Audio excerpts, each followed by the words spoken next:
Hello, I'm Corey Hello, and welcome to another episode of Critimation, where I review animated TV shows and films. As always, I do not own any of these films or shows. They are properties of their respected owners.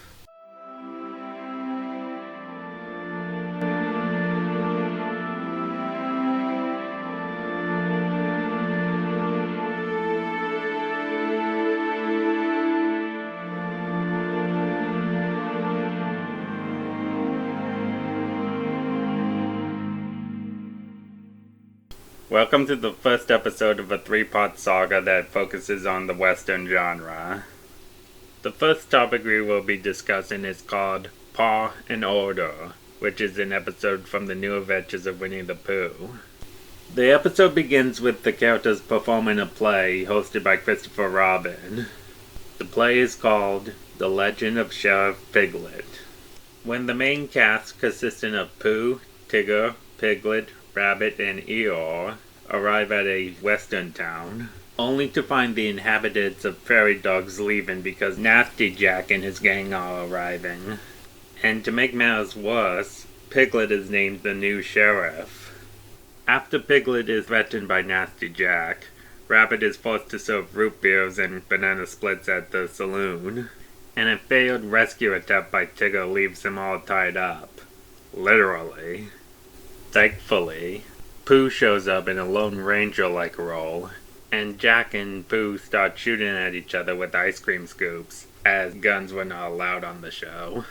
Jack is defeated, and decides to set a trap for Pooh, which results in him and his steed Eeyore getting captured.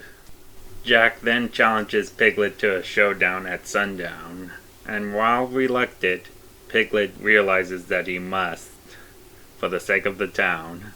Thankfully, Pooh and Eeyore manage to escape and arrive by minecart, but they miss Jack entirely. And just as Piglet is about to get a beating, his badge comes off, meaning that he is no longer sheriff. This frustrates Jack because he can no longer have a grudge against Piglet. Piglet then takes pity on Jack and decides to make him sheriff. Jack reforms and then turns against his own gang, stating that he's going to maintain the law of the town. The episode ends with Piglet being rewarded for saving the town, and Pooh and Eeyore once again spoofing the Lone Ranger, riding off into the opposite direction of the sunset. While it was kind of weird to see the characters outside the 100-acre wood, I thought this episode was a nice tribute to the Western genre. And I absolutely loved how Owl and Gopher served as narrators doing their dialogue and song. As a matter of fact, I think the episode is popular enough that the Japanese Disney store is using merchandise based on this episode for the Winnie the Pooh characters as of 2021. Which is all the better reason to check out this episode, which I would totally recommend.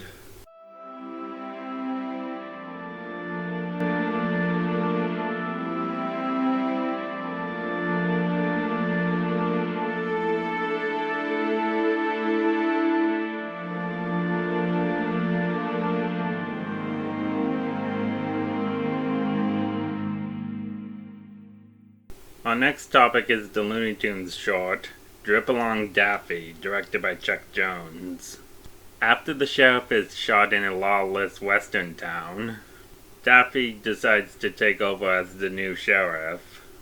After walking into a bar, western style, and ordering a drink, he meets the outlaw Nasty Canasty, who makes Daffy drink his usual choice of beverage, which is humorously made up of several poisons. Probably a play on the words, "What's your poison?" After exhibiting some side effects, Daffy challenges Nasty to a duel. After some very cleverly placed camera angles to show the duel from different shots, Daffy's sidekick, Porky Pig, sicks a toy soldier on Nasty, which surprisingly shoots him. Porky is then hailed a hero and is made the new sheriff, much to Daffy's disappointment.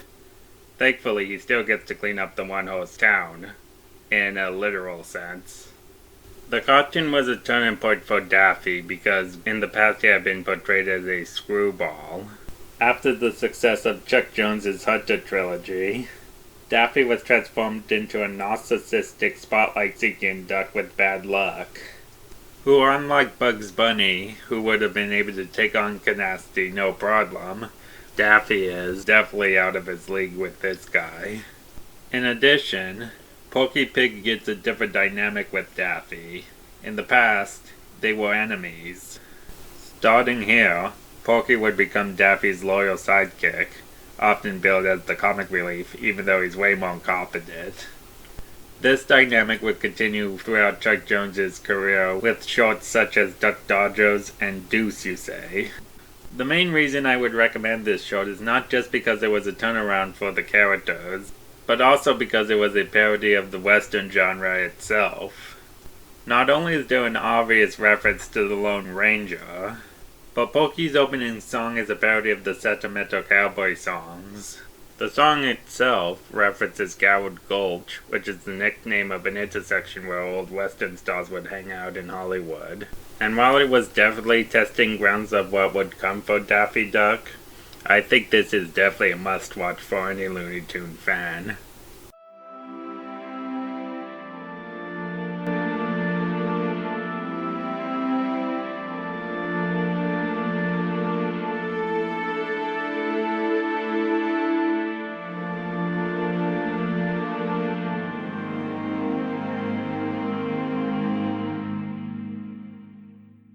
Our last topic will be the Harvey Goes Forever episode, Harverado. The episode begins with the kids playing Western Town. This is made possible by Richie Rich, who rented out equipment, in contrast to how they usually use their imaginations. After saving Doc Cliche from being run over by a train, Sheriff Dodd is warned by Prospector Tiny that the Stico Bandidos are coming to town. After interviewing several characters at a local saloon, they find out that the snake oil salesman Bobby has been selling beans for the Bandidos to use to power their stink bombs. They also learn that the Bandidos are planning to rob an ice cream train. But when Dot arrives to stop them, she is forced to use some of her own stink bombs supplied by Audrey. But in the process, she ruins the ice cream. As a result, Dot has to turn in her badge and leave town. But she later gets a chance to redeem herself after learning that the Bandidos have taken over the town.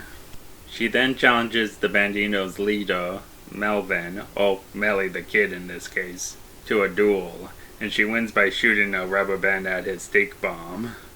One of the things that really struck me about this episode is not only how it was able to make fun of Western cliches, such as mining for gold, and references to famous Western outlaws, but during the showdown sequence, they were able to make use of non-lethal weapons such as rubber bands and stink bombs, replacing the overused gun violence in Western films. And even though it's based on a kid's imagination, I still give props to the writers for coming up with a creative solution to get past the censors while still keeping true to the overall feel to the Western genre. And I would recommend this to anyone who likes Westerns but doesn't care for the problematic context that comes with them.